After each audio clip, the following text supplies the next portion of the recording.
much gold is enough to pay for a soul you swore to protect? Can you build a palace on blood and call it a home? You traded my soul for gold, thinking the dirt would keep your secret. But light cannot be buried. I have come for justice.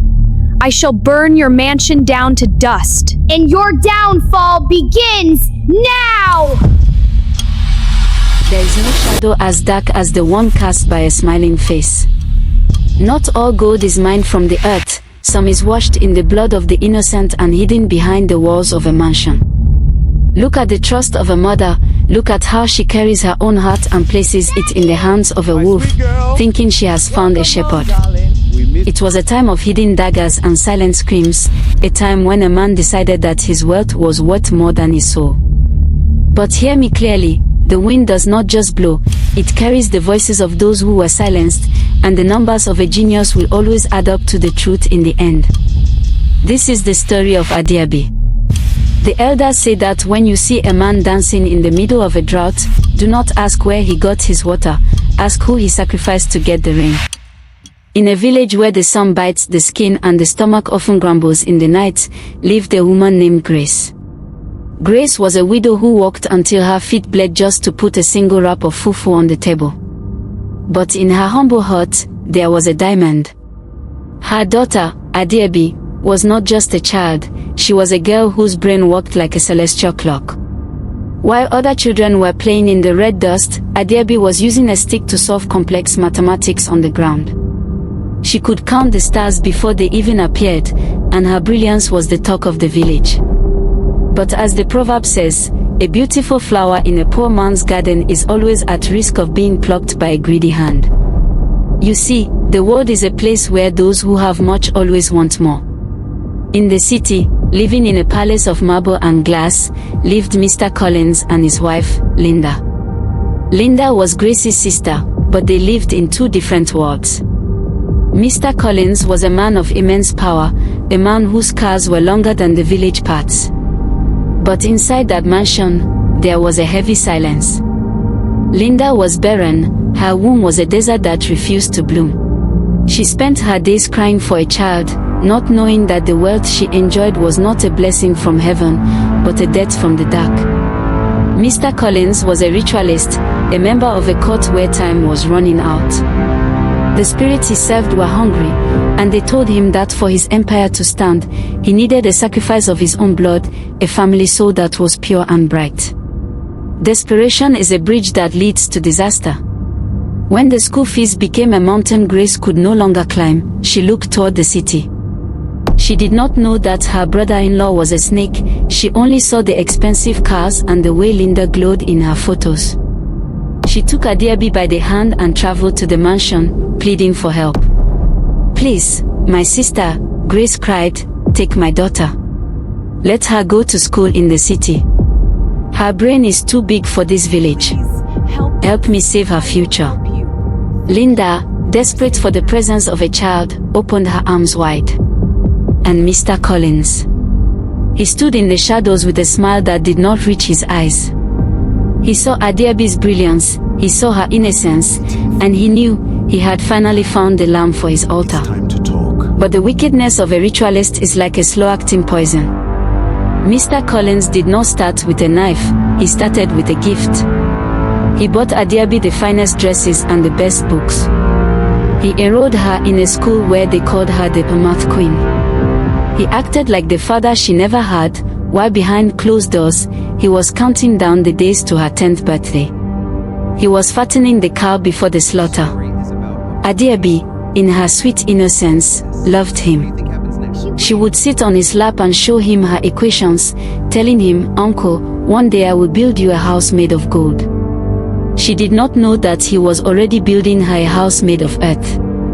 The trap was set, and the mother had returned to the village with a heart full of hope, leaving the air in the mansion beginning to smell of the grave. Wealth can buy a bed, but it cannot buy a peaceful sleep. It can buy a house, but only a pure soul can turn it into a home. In the mansion of Mr. Collins, a new sun had risen, and her name was Adeobi. She was like a cooling rain in a dry season, a child who did not let the gold on the walls blind the kindness in her eyes. Even though there were servants to wash the plates and guards to watch the gate, Adeobi was not a girl to sit idle. She would wake up before the maids and start sweeping the marble floors, singing songs from the village that made the heavy atmosphere of the house feel light again. When the head maid, Mama Rose, would try to take the broom from her, Adeobi would just laugh and say, "Mama Rose, the hands that work are the hands that stay blessed. Let me help you so you can rest your tired bones." Mr. Collins would watch her from the top of the stairs, his heart like a stone, yet his mouth full of sweet words. He would rush down and stop her, saying, "No, my princess. You are the queen of this house, not a worker. Your hands are for books and gold, not for soap and water." He treated her like a fragile egg, protecting her with a fierce energy that made everyone think he was the world's best uncle.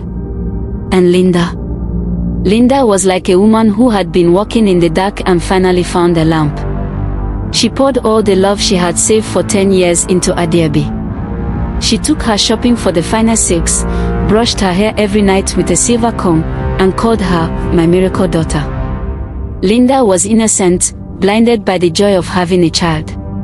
She did not know that the husband she praised was a hunter, and the niece she cherished was his sacrifice. But it was at school that Adeobi's star truly burned the brightest. In the classroom, she was not just a student, she was a phenomenon. While other children struggled with simple addition, Adeobi was solving equations that made the teachers scratch their heads in wonder. She was the one who stayed back during recess, not to play, but to sit with the students who were failing, patiently explaining the language of numbers until their eyes lit up with understanding. The teachers whispered that she was a gift to the nation. She won the regional mathematics trophy, and when she stood on that stage, she didn't boast, she dedicated the win to her mother in the village and her wonderful Uncle Collins who gave her a chance. The staff in the mansion adored her. She would sit in the kitchen with the cook, telling stories of the village elders and the wisdom of the red dust. She made the mansion feel like a family, not a museum. She was the daughter the maids wished they had and the Princess Linda had prayed for. Every person who met Adeobi fell in love with her spirit, for she was a masterpiece of grace. But a proverb says that the fatter the cow becomes, the more the butcher sharpens his knife. As Adeobi's fame and beauty grew, the deadline in Mr. Collins' secret court was drawing closer. He watched her win her medals, he watched her help the poor, and in his dark heart, he was pleased, because he knew that the more precious the soul, the more power he would receive from the sacrifice. The stage was being set for a tragedy that would make the heavens weep. The moon is a silent witness, but the sun sees everything that happens under the canopy of the forest. You must know that a house built on a secret is like a mountain of sand. It only takes one heavy rain for the foundation to wash away. While the halls of the mansion were filled with the laughter of Adeobi and the expensive perfumes of Linda, the air in the master bedroom was beginning to change. Linda was so blinded by the joy of having a daughter that she began to step over the red flags as if they were nothing but dust on the rug. She would wake up in the middle of the night and find Mr. Collins gone from the bed. When she followed the sound of his footsteps, she would find him in his private study, the room smelling of burnt herbs and old earth, the same sudden smell that makes the skin crawl. She would see him whispering to a small, wooden box draped in red silk, his eyes glazed over like a man possessed. But when she asked him, "My husband, what is this?" he would simply wrap her in a gold-embroidered cloth and say, "It is the stress of the business, Linda. I am praying for our family's protection." And because she wanted the miracle of a child to last forever, Linda would smile, wave the fear away, and go back to sleep. She did not know that her husband was not praying for the family, he was negotiating the price of a soul. Outside the gates of Adeobi's prestigious school, there lived a madman named Babashola. He sat in the dirt with rags for clothes, his hair matted like the roots of an ancient tree. Most children threw stones at him or ran away laughing, but not Adeobi. Excuse me, sir. Every afternoon, she would stop and give him a portion of her lunch or a few coins from her pocket. She would look into his wild eyes with the same kindness she showed the principal. But one Friday, as the sun was turning a deep, angry orange, Babashola did not take the food. He grabbed Adeobi's small wrist, his grip like a rusted iron chain. His voice was not the voice of a madman, it was a growl from the ancestors. "Small bird with the golden wings," he whispered, his eyes darting to the black SUV waiting to take her home. "Why do you feed the cat that is waiting to swallow you? The numbers in your head are correct, but the mouth of this house is blood. One life plus greed equals a throne of bones. Run back to the red dust of the village before the birthday cake is cut, for the sugar you taste today is the salt of your mother's tears tomorrow." Adeobi pulled her hand away, her heart beating fast, but she did not see the danger. She looked at Babashola with pity, thinking his mind had finally broken under the heat of the sun.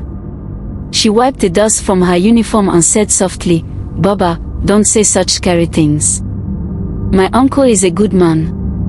He is the one who bought me these shoes.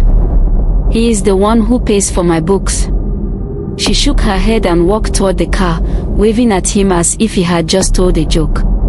She did not know that a madman's prophecy is the only truth in a city of liars. Inside the car, Mr. Collins was waiting. He had watched the interaction from behind the tinted glass, his fingers tapping on his gold ring. As Adeobi climbed in, he pulled her close and asked, "What did that dirty man say to you, my princess?"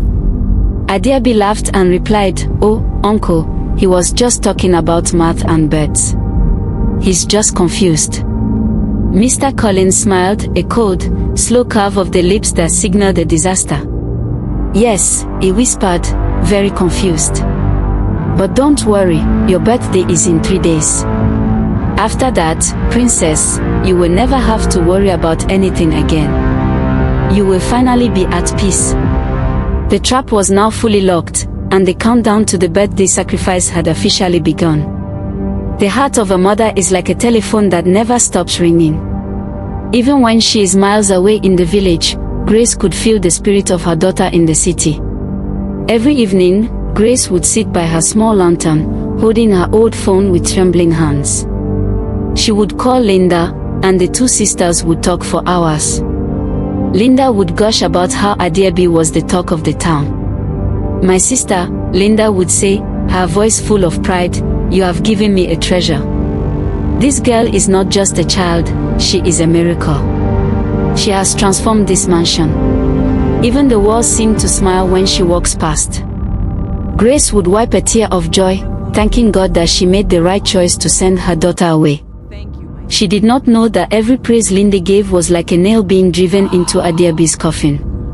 One afternoon, the silence of the mansion was broken by the sound of a luxury bus pulling up to the gate. It was the school principal and 3 of the top mathematics teachers. They did not come to report trouble, they came to bring news that was too big for a phone call. They sat in the grand living room, and the principal looked at Mr. Collins with great respect. "Sir," the principal began, "Adeobi has done something no student in the history of this state has ever done. She has smashed the national records. Because of this, the International Math Board in London has offered her a full scholarship. They want her to fly out next week for a global competition." Linda jumped up and screamed with joy, hugging Adeobi as if she were her own flesh and blood. She was already imagining her daughter in the big city of London. But as the teachers were laughing and drinking juice, Mr. Collins felt a cold fire burning in his chest. His heart began to race. He knew the rules of his secret cult. Once a sacrifice leaves the soil of the land, the ritual is broken. If Adeobi traveled to London, his time would run out, and the spirits would come for his own head instead. He forced a smile, shaking the principal's hand, saying, "This is wonderful news. We must celebrate her 10th birthday this Saturday as a send-off party before she flies away." Inside his mind, the devil was already drawing a map. He knew he didn't have months anymore, he only had days. He had to act during that birthday, or he would lose his wealth and his life forever. To make the fake goodness even higher, he called the best caterers and the best decorators. He told Linda, "Make sure her mother, Grace, comes from the village. I want her to see the glory of her daughter before the big trip." He was being so kind that even the maids were praying for him. He bought Adeobi a special gold locket, telling her it was for a good luck in London. But in secret, he had already visited the dark shrine to tell the elders that the blood of the genius was ready. As the day of the birthday drew closer, the house was full of activity. Adeobi was so excited, she was already counting the days to see her mother. She was helping the cooks prepare the village dishes she knew her mother loved. She didn't notice that Mr. Collins was watching her every move, his eyes following her like a hawk follows a chick. He was no longer seeing a niece, he was seeing a ticket to another 10 years of power. The school was preparing for her departure, the mother was traveling down with her best wrapper, and Linda was busy buying winter clothes for London. Everyone was planning for a future that Mr. Collins had already decided would never happen. The house was filled with the laughter of a future that would never arrive, and beneath the glitter of the birthday preparations, the shadow of the grave was already waiting. The village road is long, but for a mother going to see her successful child, the journey feels like a single step. Grace arrived at the mansion with her bags full of village treats, dried fish, local spices, and the scent of the red dust. When she saw Adeobi standing at the gate in her expensive school uniform, Grace fell to her knees, thanking God. The two of them held each other for a long time, crying tears of happiness. Even Linda was there, laughing and hugging her sister, telling her, "Did I not tell you? Our daughter is a queen. Next week, she will be in London, and the whole world will know her name." That night, the mansion was peaceful, but it was the peace of a graveyard before the first shovel hits the ground. Grace and Adeobi sat on the soft bed in the guest room, talking until the moon reached the middle of the sky. Adeobi showed her mother the scholarship papers and the gold locket Uncle Collins had given her. "Mama," Adeobi whispered, "Uncle is so good to me. He says London is a place where even the streets are paved with light. I will study hard, and I will bring you there to live with me." Grace kissed her daughter's forehead, her heart full of pride. She did not know that this was the last time she would hear her daughter's voice full of hope. The Saturday birthday party was like something out of a dream. The mansion was decorated with blue and gold balloons, and the music was loud enough to reach the heavens. All the big people from the city and the teachers from the school were there to celebrate the Mouth Queen. Mr. Collins was the perfect host, wearing a white traditional outfit that made him look like an angel. He brought out a massive birthday cake, 5 tiers high, and in front of everyone, he toasted to Adeobi's success. He said, "To my niece, the one who is taking our family name across the ocean." Everyone clapped and cheered. Even Grace was dancing, feeling like the luckiest woman in the world. The poisoned cake was served, and Adeobi ate it with a smile. But like we said, it was not the poison that kills the body instantly, it was the ritual mark that weakens the soul. As the party ended and the guests went home, Adeobi felt a little dizzy, but she just thought it was the excitement of the party. The next morning, Sunday, Grace prepared her bags to head back to the village. She wanted to go and start preparing for Adeobi's departure to London. She hugged Adeobi one last time at the car, saying, "I will see you at the airport, my daughter." Mr. Collins smiled at Grace and said, "Don't worry, sister. I am taking her to the city mall now to buy her a winter coat and a laptop for her trip. We will call you when we get back." Grace entered her bus and started the journey back to the village, her heart at peace. But as soon as her bus disappeared around the corner, the smile on Mr. Collins' face vanished. He didn't drive toward the city mall. He turned the car toward the thick, lonely forest where the cell phone signal dies and the shadows grew long. Adeobi, feeling heavy from the poison, looked at the strange road and asked, "Uncle, where are we going? This doesn't look like the mall." Mr. Collins didn't look at her. His voice was cold as ice. "We are going to settle the bill for your scholarship, Adeobi. Everything in this life has a price. The forest does not have ears, but it has a spirit that records every drop of blood that touches the soil." As the black SUV drove deeper into the thick bushes, the sunlight began to disappear, swallowed by the heavy leaves of the ancient trees. Adeobi sat in the back seat, her head spinning from the poison cake. She looked at her uncle's face in the mirror, but the man she saw was no longer the one who bought her laptops and winter coats. His eyes were cold, like the eyes of a crocodile waiting in the mud. "Uncle, please," Adeobi whispered, her voice trembling like a leaf in the wind. "I want to go back to Mama." "Why are we here?"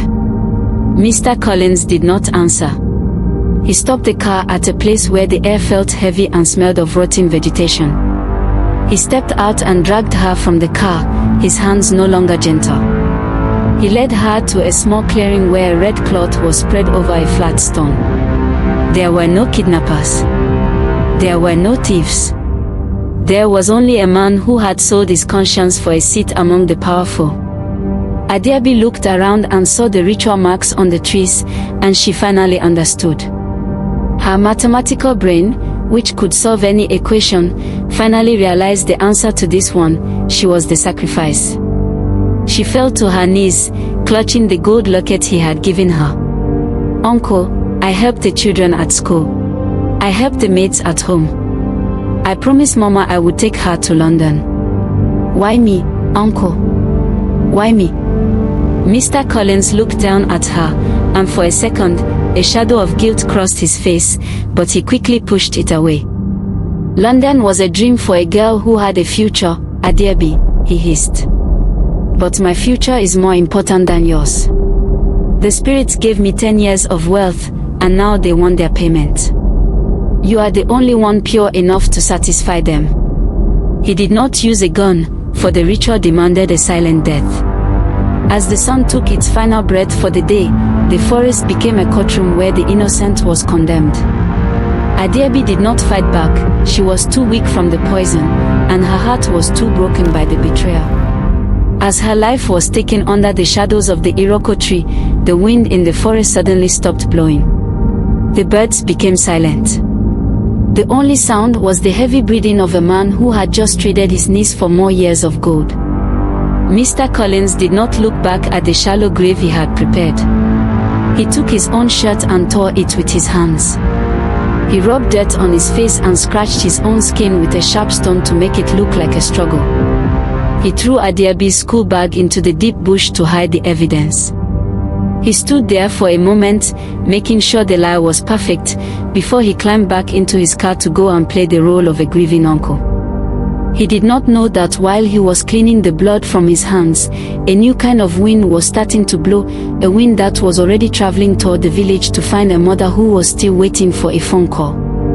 By the time the sun was setting, Mr. Collins returned to the mansion alone. His clothes were torn, and he was covered in dust.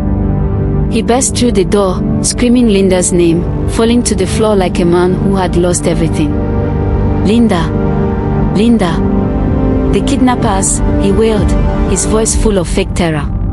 "They ambushed us on the expressway. They dragged Adeobi out of the car and into the bush. I tried to fight them, but they were too many." Linda let out a scream that shook the house, falling to her knees. While the mansion turned into a house of chaos and the police sirens began to wail, Adeobi was no longer standing in the forest as a lost child. Her eyes, once filled with the warmth of a daughter, were now glowing with the cold, sharp light of judgment. She was no longer the quiet girl who whispered equations under the mango tree. She had become the equation of retribution. As the police scrambled and the village waited in ignorance, Adeobi's spirit began to sharpen itself like a blade. The math that once solved for X was now solving for a justice. She turned away from the forest, her presence no longer a shadow, but a storm waiting to break. Mr. Collins thought he had buried a secret, but he did not know he had just invited a hunter into his own home. The math queen had left the classroom, and now, she was coming to calculate the death of the wicked. The world can be shouting fire in the city, while the village remains as quiet as a sleeping child. In the mansion of Mr. Collins, the disaster was in full bloom. Linda was screaming, her hair disheveled, as police officers with heavy boots tramped through the marble halls. They were looking for kidnappers who did not exist, following a trail that led to nowhere. Mr. Collins sat in the corner, his head in his hands, acting like a man whose world had ended. He was the director of a play where everyone was crying except the one who wrote the script. The news of the missing math genius was already hitting the radio, but the air in the village was too still to carry the sound. Grace was in her small compound, her heart at peace. She had spent the day cleaning her house, thinking of how she would prepare for Adeobi's flight to London. Suddenly, the wind picked up with a violent force, blowing the red dust into a whirlwind that blinded the eyes. The air turned freezing cold, as if the sun had suddenly died in the sky. Grace felt a heavy presence behind her, a shadow that didn't belong to any tree. She began to tremble without knowing why. Her heart started to beat like a drum of war. Slowly, with fear gripping her throat, Grace turned around. There stood Adeobi. Adeobi was not standing on the ground, she was hovering just an inch above the dust. Her yellow birthday dress was perfectly clean, but her skin had a pale, bluish glow like the light of a dying moon. Her eyes were not the eyes of a child anymore, they were wide, unblinking, and deep like the ocean. She stood as still as a statue in the middle of the howling wind. For a long, terrifying second, the only sound was the whistling of the air through the trees. Then, the wind stopped instantly. The silence was louder than a shout. Adeobi's face softened, and a small, sad smile touched her lips. "Mama," she whispered, her voice sounding like it was coming from inside a deep well. "I have come to stay with you for a while." "Adeobi, my daughter." Grace screamed with joy, dropping her broom. "What are you doing here? I thought you were with your uncle at the mall." Adeobi walked toward her mother, her feet barely making a sound on the red dust. "Mama, Uncle said I should come and spend a few more days with you before I travel. He said the city was too loud and I needed the village air." Grace did not ask how she arrived, she was too blinded by a mother's love to see that the girl standing before her did not have a shadow. She did not notice that the birds in the compound had stopped chirping the moment Adeobi arrived. She only saw her daughter, and that was enough. For the next 3 days, the mansion was a house of mourning, but the village hut was a house of light. Adeobi helped her mother with every chores. She carried the heavy water pots, but Grace noticed they felt light as a feather when Adeobi held them. She helped her mother calculate the market accounts, and for the first time in years, the numbers were perfect. They sat by the fire at night, and Adeobi told her mother stories of a place where there was no more hunger and no more math equations to solve, only peace. Grace felt a strange, beautiful stillness in her soul, not knowing she was hosting a spirit who had come to say a final farewell. Back in the city, the search was reaching a breaking point. The principal was crying, the school was in mourning, and the police were telling Mr. Collins that they had found nothing but silence in the bush. Mr. Collins was secretly happy, thinking he had committed the perfect crime. He even called Grace's village neighbor, the only person with a working phone, to leave a message that there is a small problem and Grace should come to the city immediately. He wanted to play the final part of his drama, to tell the mother that her daughter was lost to kidnappers. The morning the news reached the village, Adeobi was standing by the door. She looked at her mother with eyes that were full of 1,000 years of wisdom. "Mama," she said softly, "I have to go back to Uncle now. My time for the holiday is finished." Grace hugged her, but this time, she felt a strange chill, as if she were hugging the morning mist. Before Grace could say a word, a car pulled up to the compound. It was the neighbor, shouting and crying, holding a radio. "Grace! Grace! Have you heard the news? They say Adeobi was kidnapped 5 days ago. They say she is missing in the forest." Grace stood like a statue, her heart stopping in her chest. She turned around to look for the daughter who had been standing by the door just a second ago. But the room was empty. There was no Adeobi. There was no school bag. There was only a single gold locket lying on the floor, the locket Mr. Collins had given her, now cracked and cold. Grace looked at the neighbor, then at the empty room, and a scream tore from her throat that shook the very foundations of the village. She realized then that the girl who had been helping her was not a girl of flesh and blood, but the daughter of the wind, sent back to hold her mother one last time before the storm of vengeance began. She did not know that her daughter had been murdered, but she felt in her heart that the world had changed forever, and that the shadows were no longer empty. Adeobi was no longer a child waiting for London, she was a spirit waiting to collect her debt, a debt that must be paid in full.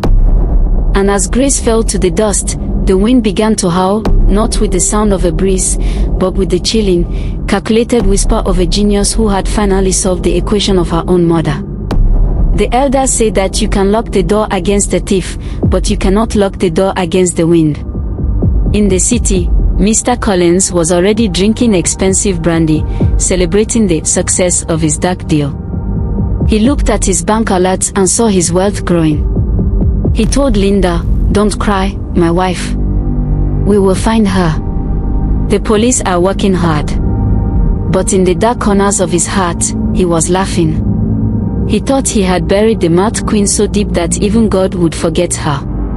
But that night, the mansion began to reject its master.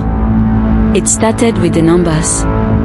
Mr. Collins went to his study to check his accounts, but when he looked at his computer screen, the numbers began to move. They didn't show his millions anymore. They began to subtract themselves, 10, 9, 8, down to the date of the birthday.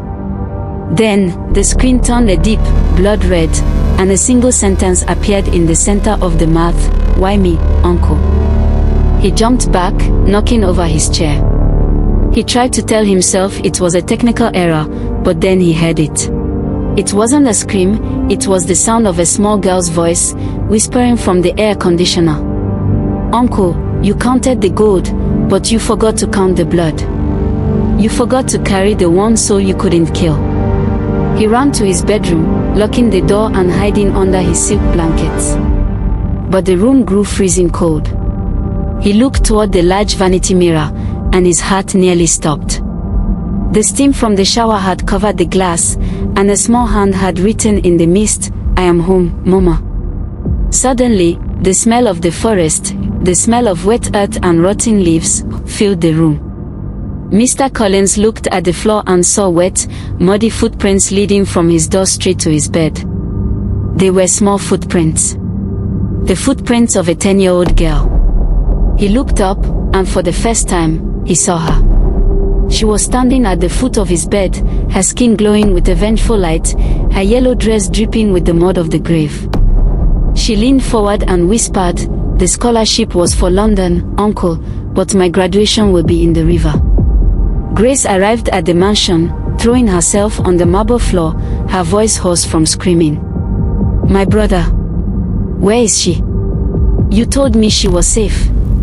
Mr. Collins held her, his face a mask of fake sorrow.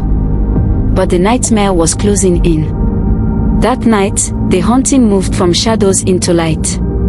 The lights in the mansion flickered and popped until the room was in total darkness. A cold, howling wind blew, and a holographic light formed in the center of the room, a spiritual playback of the forest. Grace and Linda stood frozen as they saw the movie of the forest. They saw Mr. Collins dragging Adeobi, they heard her cry, and they saw the final act of the ritual. Grace's mourning turned into a cold, black rage. She whispered, "It was you." The news of the tragedy shattered the city like a thunderbolt. When the authorities officially confirmed that Adeobi had been found dead in the forest, the halls of her school were filled with a heavy, suffocating darkness. The principal, who had once proudly announced the London scholarship, sat in his office with his head buried in his hands. The gold trophy Adeobi had once sat on his desk, but it had lost its shine. Every morning at assembly, the teachers and students stood in a long, painful silence, looking at Adeobi's empty chair in the front row. Her classmates wept openly, leaving flowers and math drawings on her desk. The principal led a candlelit procession to the mansion, no longer seeking a missing girl, but demanding justice for a murdered star. For the school, It felt as if the light of the future had been stolen from their hands, and they were ready to scream for the truth. Mr. Collins, now exposed, tried to run for the door, but the ghost of Adeobi was already there. She wasn't a small girl anymore, she was a giant shadow of vengeance. She reached out and touched his chest, and his skin began to turn grey and dry, like old paper.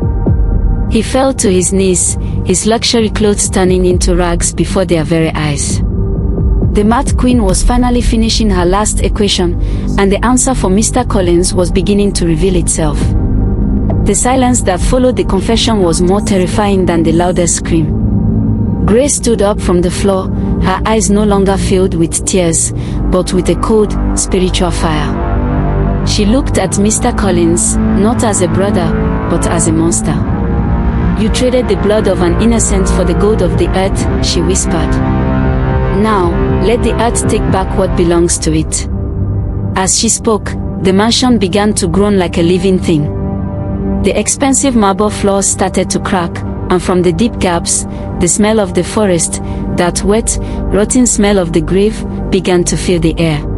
Mr. Collins tried to run for the door, but the shadows of the house suddenly grew long and wrapped around his ankles like iron chains. He fell to his knees, screaming for mercy, but there was no mercy left in the room. There stood Adeobi. She appeared in the center of the darkness, her yellow dress glowing with a light that blinded the eyes. She didn't say a word, but her presence was a heavy weight that crushed the breath out of Mr. Collins. She raised her small hand, and the heavy furniture in the room began to fly, smashing against the walls. The luxury cars in the garage began to wail their alarms, and the money in the safe turned into dry, dead leaves that blew away in the wind. "Uncle," the voice of the wind whispered, "the math is finally complete." The floor beneath Mr. Collins opened wide, revealing a dark pit that looked like the very grave he had dug in the forest. He reached out to grab a golden statue to save himself, but the statue turned into a snake and bit his hand. With one final, terrifying cry, Mr. Collins was pulled down into the darkness, swallowed by the greed he had served.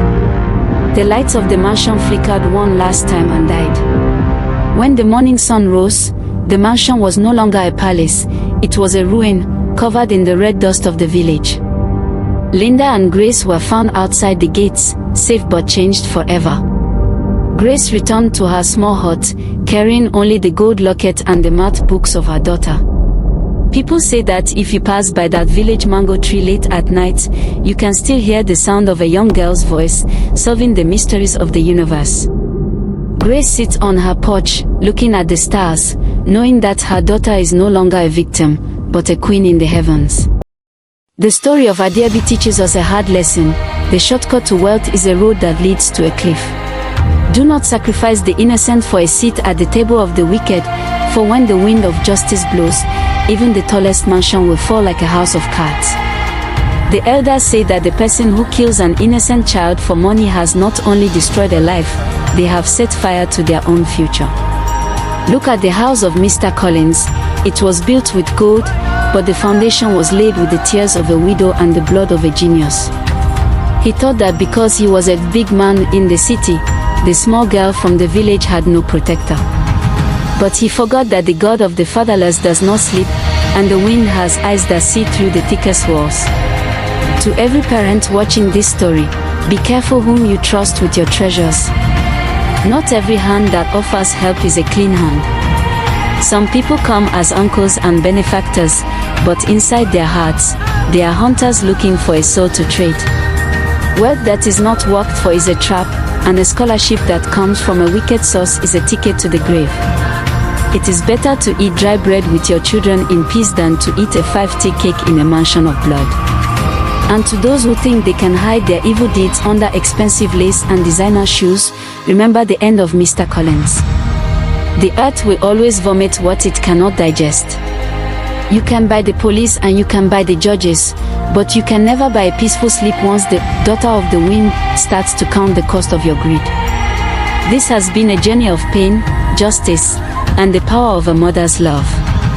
Adeobi may be gone, but her voice still speaks in every breeze that blows through the village. We want to thank you for walking this emotional road with us. If the story of Adeobi touched your soul, if you felt the pain of grace, and if you are happy that justice was served, please don't leave without saying a word. Type justice for Adeobi or IP Little Genius in the comments to show your support. Share this video with one person today as a warning to be careful of the wolves in sheep's clothing. If you haven't joined the family yet, click that subscribe button and turn on the notification bell for African cinematic tales. We tell the stories the world is afraid to whisper. Thank you for watching. May your children be protected, may your labor never be in vain, and may the wind always blow in your favor. Stay blessed until our next journey.